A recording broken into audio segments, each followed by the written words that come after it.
Global crude oil महंगा क्यों होता है? इसका रीज़न होते हैं कि वॉर टेंशन्स और प्रोडक्शंस कम होना, डिमांड बढ़ना। अब देखो वॉर तो चल रहा है, आपको तो आप लोग को तो पता ही है, जिसकी वजह से प्रोडक्शंस काफ़ी कम हो गया है। प्रोडक्शंस कम होने की वजह से डिमांड बढ़ जाता है, जिससे सप्लाई चेन डिस्टर्ब होना, और सप्लाई चेन डिस्टर्ब इस समय चल ही रहा है, जो कि स्ट्रेट ऑफ हॉर्मुज़ रोक बंद कर दिया गया है। अब सोचिए अगर ऑयल महंगा होता है तो सबसे पहले इम्पैक्ट कहाँ पड़ता है? ट्रांसपोर्ट्स पर। जी हाँ दोस्तों, ट्रांसपोर्ट्स पर।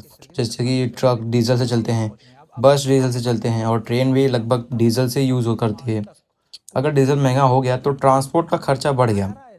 अब सवाल, ट्रांसपोर्ट महंगा होने से क्या होता है?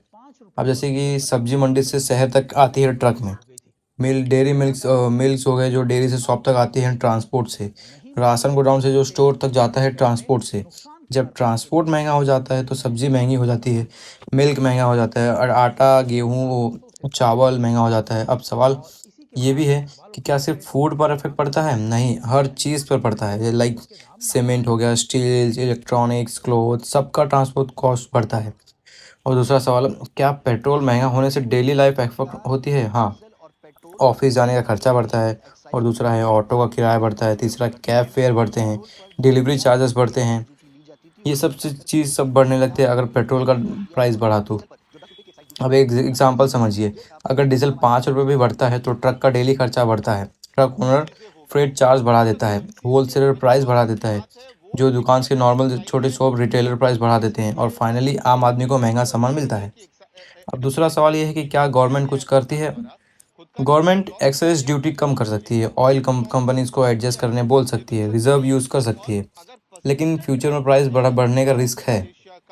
अगर ग्लोबल टेंशन्स बढ़ती है, अगर क्रूड ऑयल सप्लाई कम होती है, अगर डॉलर स्ट्रांग होता है, तो प्राइस बढ़ सकता है। अब हम अगले सवाल पे, डॉलर का क्या रोल है? देखो डॉलर का रोल जो है कि इंडिया ऑयल इंपोर्ट करता है और पेमेंट डॉलर में होती है। अगर डॉलर स्ट्रांग हो गया तो ऑयल और महंगा पड़ता है। सो इस वजह से डॉलर का यही रोल है। अगर डॉलर का प्राइस बढ़ा तो ऑयल का प्राइस ऑटोमेटिक बढ़ जाएगा। क्या आम आदमी को पैनिक करना चाहिए? नहीं। आप लोग को बता दूं, पैनिक नहीं करना चाहिए, लेकिन सिचुएशन को समझना ज़रूरी है। आपको करना क्या है मैं बताता हूँ। फ्यूल यूसेज ऑप्टिमाइज़ करो, कम करो, जितना हो सके उतना बचाओ। कारपूलिंग कम करो, पब्लिक ट्रांसपोर्ट यूज़ करो, बजट प्लानिंग करो। अब सवाल यह भी है कि क्या पेट्रोल डीजल और बढ़ेगा? ये डिपेंड करेगा ग्लोबल मार्केट मार्केट पर, लेकिन ट्रेंड बताता है कि फ्यूल प्राइस में वॉलेटिलिटी रह सकती है। इसलिए सबसे सबसे इम्पोर्टेंट ये है कि सिचुएशन को समझना और पैनिक ना करना और प्लानिंग करना। यही था पेट्रोल डीजल का प्राइस का फुल एनालिसिस। और ऐसी वीडियो के लिए मुझे सब्सक्राइब ज़रूर करें। धन्यवाद।